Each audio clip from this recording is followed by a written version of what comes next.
প্রয়োজন হয়, কিন্তু তখন অবস্থা তাদের আয়ত্তের বাইরে। 13ই জুন ভোরবেলা সমগ্র সৈন্যদের সমবেত করতে গিয়ে তাতিয়া বিচলিত হলেন। সৈন্যরা তখন তাতিয়ার ওপর ক্ষেপে আগুন হয়ে আছে, এক শাহী খতম করে অন্য শাহী গড়বে বলে। জানের পরোয়া না করে তারা তাতিয়ার নেতৃত্বে সমবেত হয়েছিল। তারা জয় করল গোয়ালিয়র, আর তাদের নেতা হয়ে তাতিয়া কিনা ব্রাহ্মণ ভোজন করিয়ে পুণ্য অর্জন করতে ব্যস্ত হয়ে পড়ল। পেশোয়া শাহীকে সিংহাসনে বসিয়ে মতির মালা গলায় পরে হিরে বসানো তরবারি হাতে পেশোয়ার তাবেদার সেজে কি না নির্জীব হয়ে বসলেন তাতিয়া।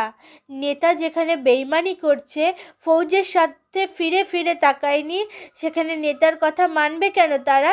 তারা বলতে লাগলো, আজ হিউরোজের ঘোড়ার পায়ে আওয়াজ শুনতে পাচ্ছ, তাই আমাদের কাছে এসেছে। আমাদের লড়িয়ে দিয়ে আবার কোনো চোরা দরজা দিয়ে পালাবে তুমি। এখন যাও, ব্রাহ্মণ ভোজন করাও, পুণ্য করো, গণেশ চতুর্থী করো, পুণ্যবলী তোমাকে রক্ষা করবে। সিপাহীরা তোমায় কি করবে? তুমি তফাৎ যাও, তুমি বেঈমান। প্রমাদ গুনলেন তাতিয়া। এই ফৌজের সামনে দাঁড়াবার সমস্ত অধিকারই নষ্ট করেছেন তিনি। তবে কি উপায়? এখন তাহলে কি হবে? ফৌজের চিৎকার তার কানে এলো। তারা বলছে, আমরা তাতিয়ার নেতৃত্ব মানি না, তাতিয়ানে বেইমানি কিয়া।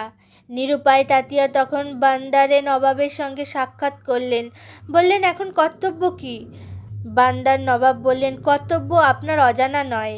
বাই সাহেবের কাছে যান, আমরা মিলিত হবার চেষ্টা করি। তাতিয়া অধর দংশন করলেন। বান্দার নবাব বললেন, অন্য কোনো উপায় নেই। 13ই জুন মধ্যাহ্নে রায় সাহেব, তাতিয়া এবং বান্দার নবাব রানীর কাছে গেলেন।